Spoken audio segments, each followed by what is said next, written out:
by Sensodyne K। अभी लेके आए सेंसोडेंट के, टूथ का करंट गॉन तो लाइफ का करंट ऑन। हम हरियाणा पर बात करेंगे, जहां इस हफ्ते वहां पर भी कुछ राजनीतिक हलचलें हुई। 3 निर्दलीयों ने वहां की जो भारतीय जनता पार्टी की अगुवाई वाली नायब सिंह सैनी सरकार है उससे समर्थन वापस ले लिया और कांग्रेस को समर्थन का ऐलान कर दिया।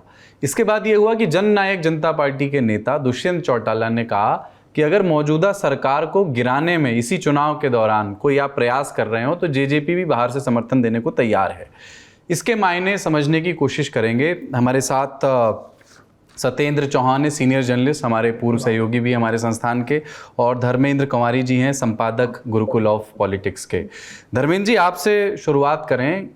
ये तो स्पष्ट है कि मौजूदा विधानसभा में नायब सिंह सैनी की सरकार को कोई खतरा नहीं है जो अभी फिलहाल चेंजेस हुए हैं, पर थोड़ा सा एक जो राजनीतिक परसेप्शन के नज़रिए से ये बात जो बार बार कांग्रेस और जेजेपी चिट्ठियों में और बयानों में कह रही है कि मौजूदा सरकार अल्पमत में आ गई है, इसका एक साइकोलॉजिकल इम्पैक्ट क्या हरियाणा में हो सकता है, आपको लगता है, मौजूदा लोकसभा चुनावों पे असर के नजरिए से? देखिए, हरियाणा में चुनाव हमेशा रुके रोड़े वाले होते हैं ना, और लोग साइलेंट तरीके से चुनाव लड़ते होंगे, लेकिन हम हरियाणा के लोग चुनाव को भी बड़ा दिलचस्प बना देते हैं। और जो ये फ्लोर टेस्ट की बात हो रही है, सरकार गिराने की बातें हो रही हैं, एक्चुअली में ये पॉलिटिकल ड्रामेबाजी हो रही है। हुड्डा साहब कभी नहीं चाहेंगे कि नायब सैनी जी की जो प्रॉक्सी सरकार मनोहर लाल खट्टर जी चला रहे हैं वो सरकार को गिराया जाए। एक्चुअली वो चाहेंगे कि जब चुनाव आए विधानसभा के तो नायब सैनी की सरकार ही उनके मुकाबले में खड़ी हो, ताकि एक कमजोर प्रतिद्वंदी के रूप में वो उनको देख रहे हैं। ये चलेगा, सब लोग अपने अपने दावे करेंगे, लेकिन सबको पता है कि देश में अमित शाह जी और मोदी जी के रहते कोई बीजेपी की सरकार को तोड़ने की हिम्मत नहीं कर सकता है।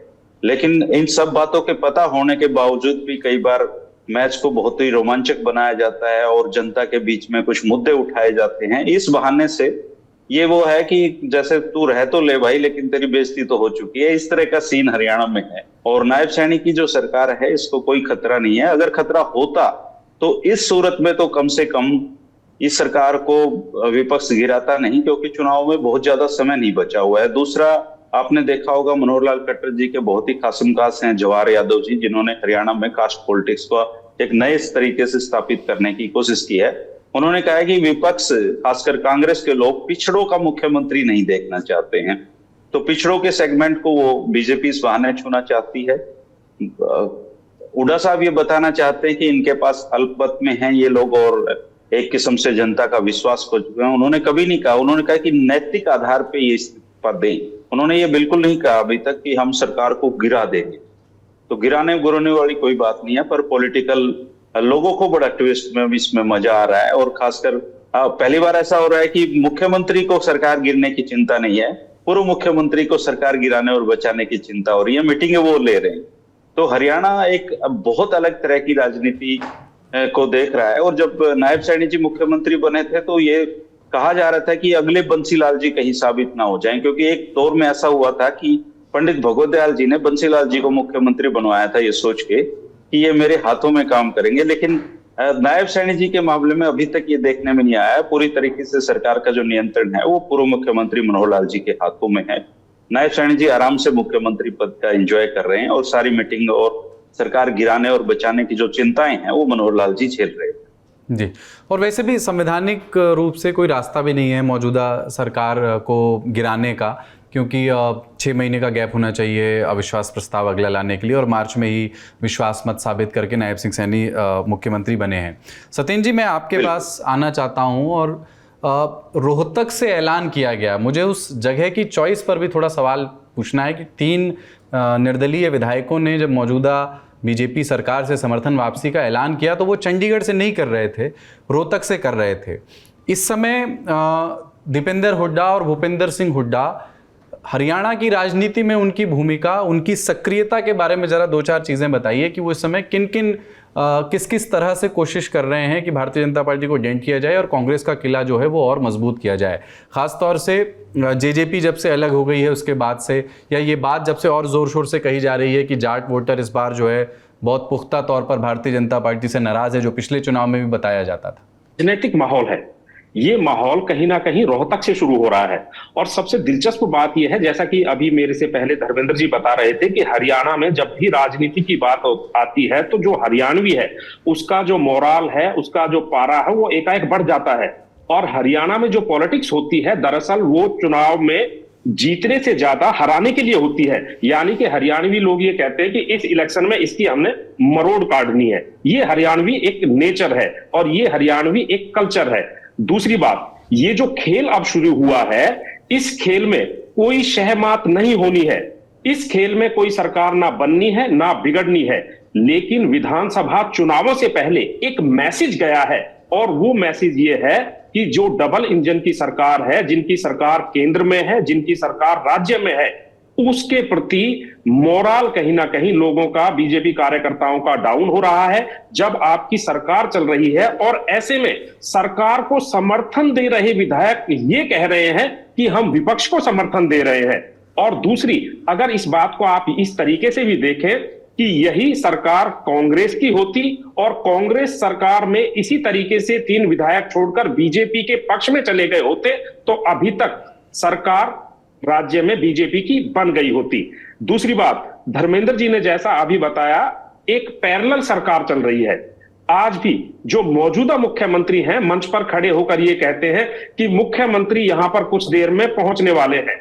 लोग भी कंफ्यूजन में है कि सरकार किसकी है, नायब सिंह सैनी मुख्यमंत्री हैं या फिर मनोहर लाल मुख्यमंत्री हैं, क्योंकि सरकार को एक रिमोट की तरीके से मनोहर लाल चला रहे हैं। और आप देखिए, जब नीम का पत्थर एक लगाया गया करनाल में, तो वहां पर पूर्व मुख्यमंत्री मनोहर लाल के कर कमलों द्वारा पहले लिखा गया और बाद में नायब सिंह सैनी का नाम आता है। तो ये सरकार गिनाने और बनाने की जो चिंता है वो मनोहर लाल को है, ना कि नायब सैनी को है। लेकिन यहां पर दिलचस्प बात यह है कि लोकसभा चुनावों के तुरंत बाद हरियाणा में विधानसभा चुनाव होने हैं और चुनावों से ठीक ऐसे पहले एक इस तरीके से खेल का शुरुआत होना कहीं ना कहीं मौजूदा सरकार के लिए एक बहुत बड़ा डेंट है। अब बात करते हैं जजपा की। जजपा का जिस तरीके से ये पूरा खेल हो रहा है, हो सकता है कि 1-2 दिन में जो जननायक जनता पार्टी है वो महाराष्ट्र की शिवसेना ना बन जाए, क्योंकि देवेंद्र सिंह बबली जो कि पूर्व मुख्यमंत्री मनोहर लाल के चहेते हैं, वो एक ऐसी कोशिश में, एक ऐसे खेल में लगे हुए हैं कि वो शायद 1-2 दिन में यही साबित कर दें कि जो असली जननायक जनता पार्टी है वो उनके साथ है।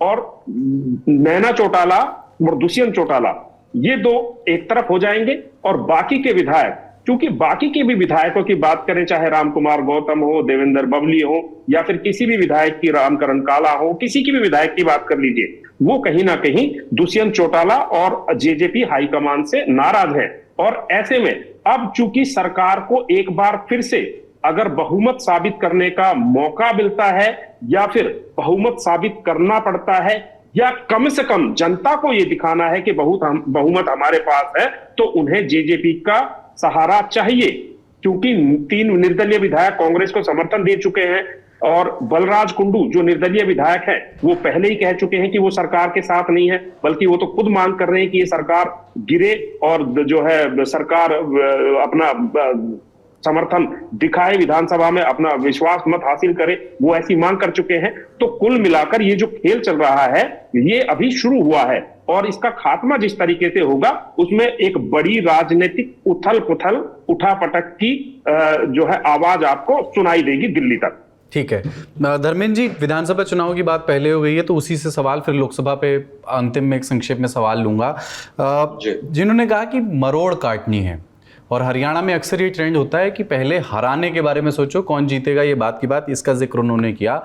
अब जब विधानसभा चुनाव होंगे, लोकसभा चुनावों के बाद क्या इस तरह का माहौल कुछ इलाकों में, जैसे देशवाली का इलाके का जिक्र होता है जहां जो गढ़ है हुड्डा परिवार का, क्या ऐसा इस तरह का कोई एक सेंटिमेंट है, दिख रहा है या बनता हुआ दिख रहा है मोमेंटम कि इस बार मरोड़ काटनी है किसी की, क्षेत्रीय स्तर पर हो या मतलब अपने विधायक के प्रति नाराजगी के स्तर पर हो या मुख्यमंत्री के प्रति नाराजगी के स्तर पर हो, क्योंकि इस बार चेहरा दूसरा होगा भारतीय जनता पार्टी में, मनोहर लाल खट्टर नहीं होंगे, एक ओबीसी चेहरा होगा?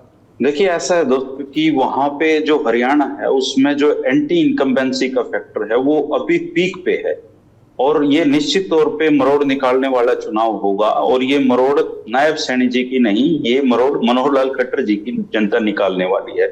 अगर आप उनके स्पीचेस सुने तो इतना अहंकार में वो बोलते हैं कि अगर उन्होंने ओबीसी समाज से किसी व्यक्ति को मुख्यमंत्री बनने में मदद की, तो पहली बार ऐसा हो रहा है कि प्रदेश में एक व्यक्ति कह रहा है कि ये सैनी बहुत उछल रहे हैं, मैंने इनका मुख्यमंत्री बना दिया इसलिए।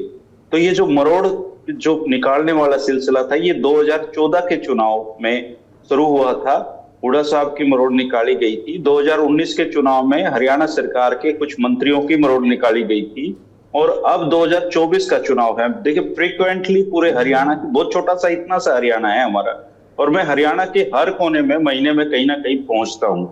हरियाणा में सरकार के खिलाफ जबरदस्त एंटी इनकम्बेंसी है, और इस बार ये चुनाव मनोहर लाल जी को हराने का या मनोहर लाल जी को जिताने का चुनाव होगा, क्योंकि नायब सैनी जब से खुद को प्रॉक्सी सीएम साबित करने में जुटे हुए हैं, उस दिन से हरियाणा में ऐसा लग ही नहीं रहा कि सीएम बदला गया है।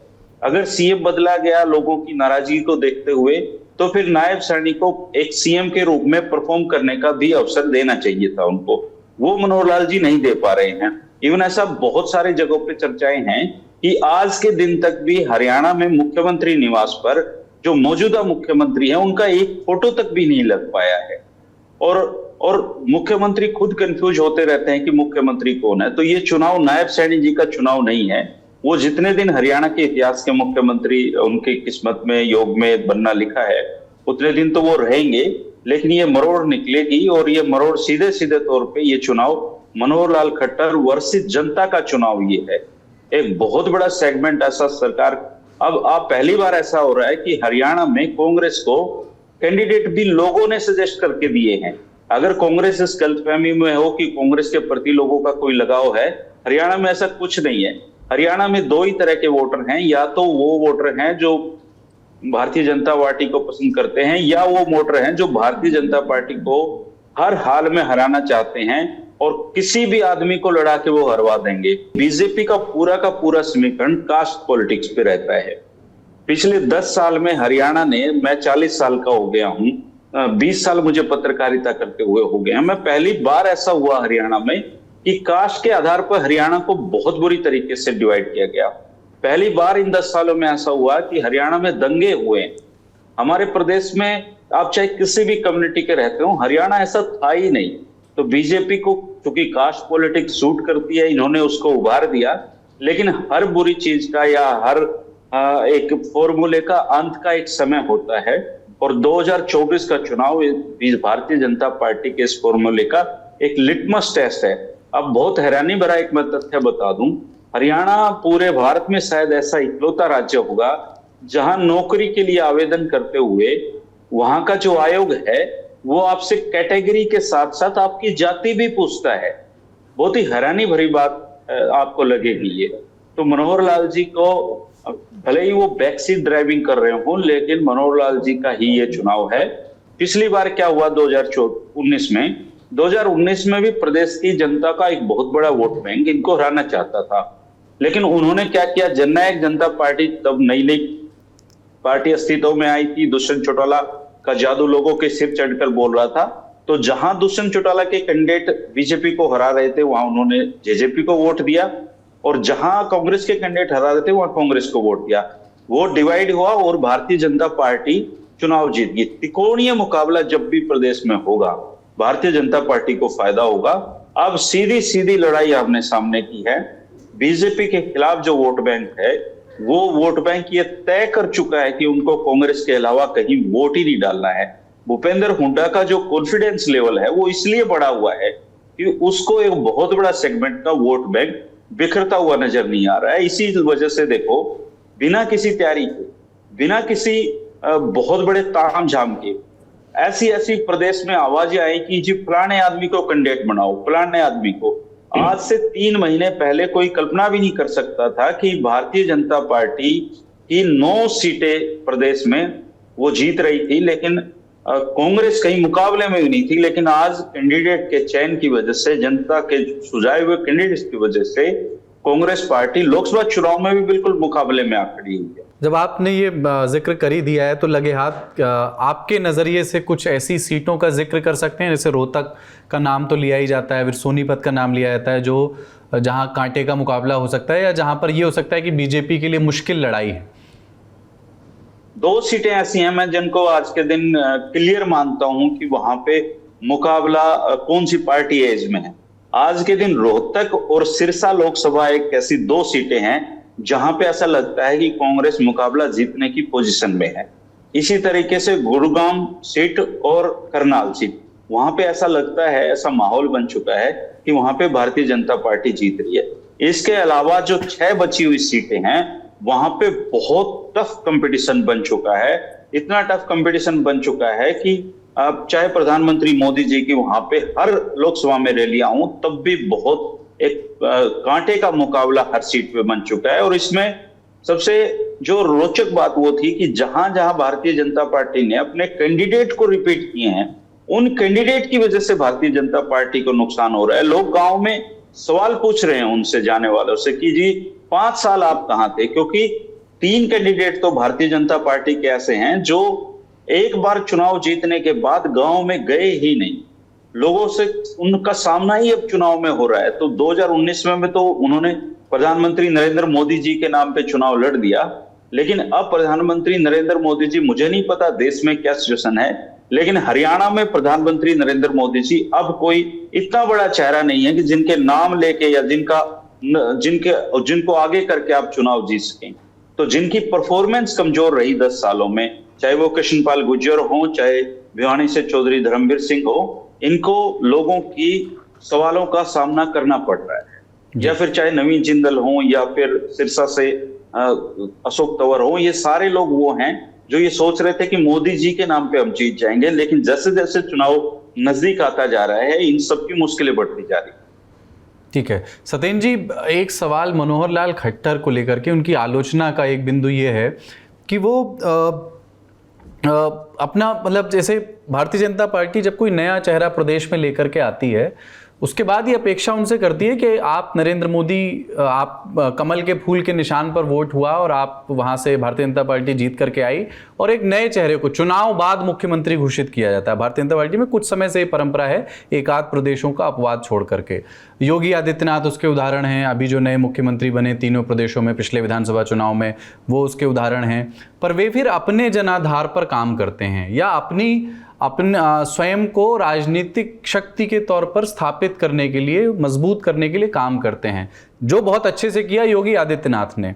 एक आलोचना ये है मनोहर लाल खट्टर की कि वो अपने कार्यकाल के दौरान ये नहीं कर पाए। वो भारतीय जनता पार्टी के वोट प्रतिशत में नरेंद्र मोदी और कमल के फूल का निशान जो लेकर के आता था, उसमें बहुत ज़्यादा इजाफा अपने चेहरे या अपने नीतियों की वजह से नहीं कर पाए। इस आलोचना से आप कितना सहमत हैं, और अगर हैं तो इसके कारण क्या हैं, कुछ संभावित बताइए। देखिए, बिल्कुल सही कहा आपने, और मैं आप जो कह रहे हैं उससे सहमति रखता हूं। और इसकी वजह क्या है? इसकी वजह दरअसल ये है कि जिस तरीके से मनोहर लाल जी को एकाएक हरियाणा में पैराशूट से उतारा गया, पहली बार विधायक बनते ही उनको मुख्यमंत्री बना दिया गया, और मुख्यमंत्री बनने के बाद तमाम तरह की जो शक्तियां हैं, अधिकार हैं, पावर्स हैं, वो उनको इस तरीके से दे दी गई कि मनोहर लाल जी बैठे बैठाए, एक अंग्रेजी का शब्द है ओवर कॉन्फिडेंस, यानी कि भारतीय जनता पार्टी के कोई नेता अगर भारतीय जनता पार्टी छोड़कर जा रहा है तो जाने दो, अगर जनता किसी बात से नाराज है हो जाने दो, अगर कोई किसी कम्युनिटी के लोग किसी बात को लेकर सरकार से नाराज हैं तो उनकी बात नहीं सुनी गई। और इन सब चीजों से ऐसा लग रहा है कि जो सरकार है, जो मुख्यमंत्री हैं, वो कहीं ना कहीं बहुत ज्यादा ओवर कॉन्फिडेंस में आ गई।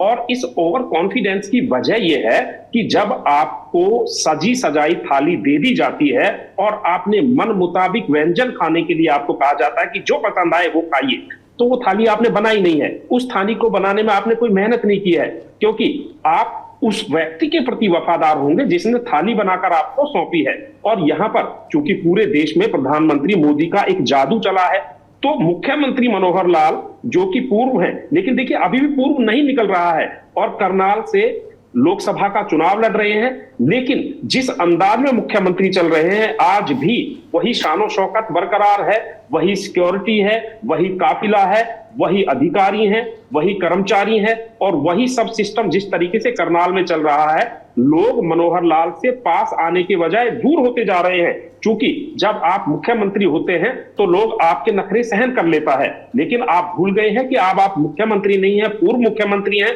और आप चुनाव में जा रहे हैं। मुख्यमंत्री रहते अगर लोग आपसे शिकायत लेकर आते हैं तो सिक्योरिटी उनको धक्का दे देते तो वो बुरा नहीं मानते, क्योंकि एक मुख्यमंत्री का प्रोटोकॉल होता है। लेकिन अब आप वोट मांग रहे हैं, वोट मांगने जनता के बीच में जा रहे हैं और वही सिक्योरिटी आपको वोटर से भी नहीं मिलने दे रही है।